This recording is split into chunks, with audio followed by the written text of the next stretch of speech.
unbloated, everybody, and if you are a college football fan, go ahead, hit the like and subscribe button. That is all we do here every single day. And don't forget to send gear to represent your team to be on my back wall forever. All you have to do is send your gear. It can be a shirt, a mini helmet, a jersey, a cup, whatever you want to send to this address. P.O. Box 360, Liberty, South Carolina 29657. People have already sent me a lot of great stuff. It's on my back wall, but I still need more. Well, 2 more mini helmets came today, so we now have a total of 5. I got the Oklahoma State one the other day, and then today I got the Syracuse one from Daniel, and I got the Florida State one from Cam, and he's also known as CT on YouTube. As you can see, I am in the car line, so you already know what time it is. I got to do a car video. It's just how it is sometimes. Sorry for the shaking. I have this on a stand. Hopefully it doesn't shake too much. But yesterday, I did a video on the worst 10 Power 5 teams after week 2. Almost put that video out, but then I disagreed with myself. Not about who was on the list, but some of the order on it. So I decided, hey, let's do that again, and let's do it right. Let's put these teams where they actually belong. So here you go. The 10 worst teams, Power 5 teams, after week 2. Coming in at number 10. So the higher we go on the list, the worse the teams are. So I guess this is the best of the worst, not the worst of the worst. Number 10, I have Iowa. Now Iowa is 1-1. They have an FCS win over South Dakota State, 7-3, without scoring a touchdown. They had a field goal and 2 safeties, and they won 7-3. And then they lost to Iowa State. They did score a touchdown, but just a touchdown. They lost 10-7. So in 2 games, Iowa has scored a grand total of 1 touchdown. That's pretty bad. So that means that they're averaging 7 points a game.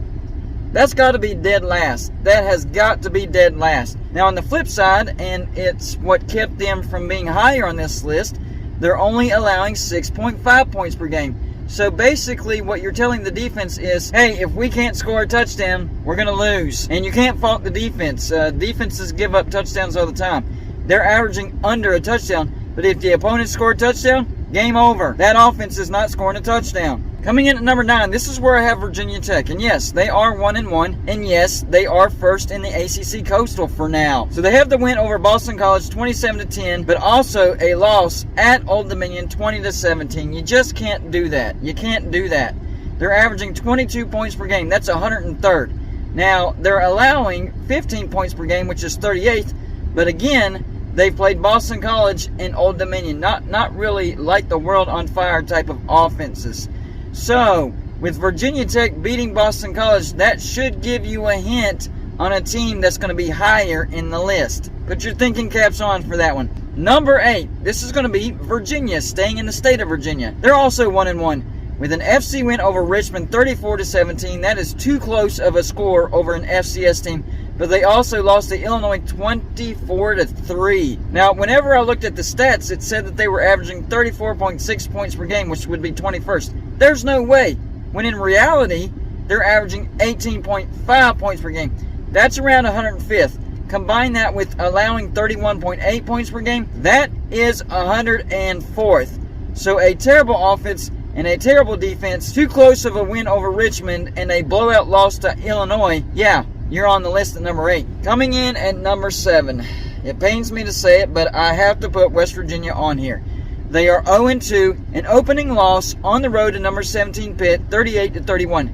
That's not embarrassing. Too many mistakes. What is embarrassing is losing to Kansas in overtime by 2 scores, 55-42. It was a pick 6 that sealed the deal. Only to West Virginia. I'm telling you, only these types of things happen to West Virginia. And it's really not JT Daniels' fault. He's 50 for 79. That's 63.3%, 579 yards, 5 touchdowns, 2 interceptions. But those 2 interceptions shouldn't even happen. The first one in the Pitt game, it was a perfect pass to Bryce Ford Wheaton, but he couldn't catch it. It got tipped, pick 6. The second interception happened in overtime, pick 6. But that shouldn't happen because West Virginia should have beat Kansas in regulation. So I can't fault him for that. Here's the biggest problem for West Virginia. They have been outscored 27-0 on points over turnovers. We have gotten some turnovers, but we haven't scored on any of them. Our opponents, they have also gotten some turnovers, and they've scored pretty much every single time.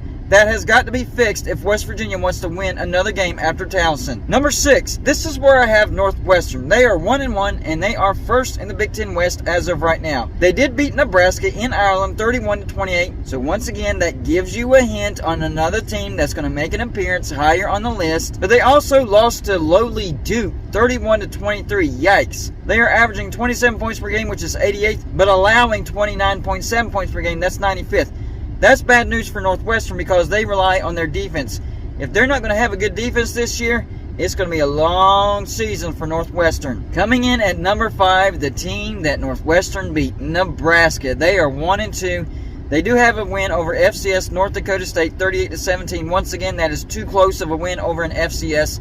Losses to Northwestern, who is on this list, 31-28, and Georgia freaking Southern 45-42 at home. A 3-point loss to Northwestern and a 3-point loss to Georgia Southern. Nebraska just can't win close games under Scott Frost, and that's why they fired Scott Frost. So maybe Nebraska can climb their way out of the worst 10 teams of my list of Power 5 teams. Coming in at number 4, this is where I have Georgia Tech. They do have a win over Western Carolina 35-17. Once again, way too close of a score for an FCS win. But they have a blowout loss to a Clemson team who is not looking very good.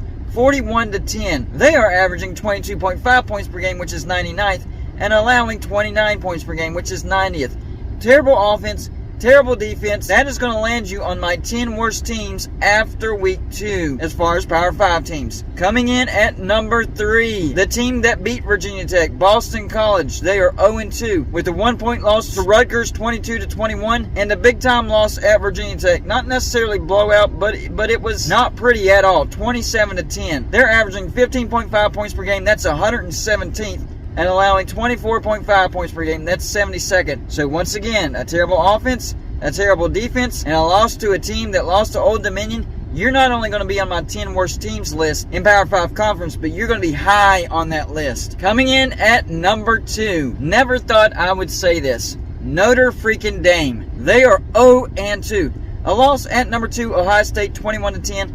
And honestly, I was like, you know what? I got to give them credit. They held Ohio State to 21 points. That's supposed to be a good offense.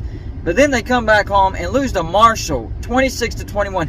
Extra points for not only losing to Marshall, but losing to Marshall at home. I give extra loser points for that. But on top of that, Notre Dame is averaging 15.5 points per game. That's 118th. And allowing 23.5 points per game. That's 69th. So once again, terrible offense, terrible defense, extra points for losing to Marshall at home. Notre Dame, you are a bad, bad team. And you are in danger of missing a bowl this year. That is absolutely crazy. But the number 1 worst team in all of college football when it comes to Power 5 conferences after week 2 has got to be Colorado. Not only are they 0-2 with losses to TCU at home 38-13, and a loss on the road to Air Force 41-10. But on top of that, they are averaging 11.5 points per game. That is bad. That is bottom 5 bad. And they're also allowing 39.5 points per game. They are averaging 255 offensive yards a game and allowing 428 offensive yards a game. So they can't move the ball, and opposing offenses can move the ball at will. This is a bad team.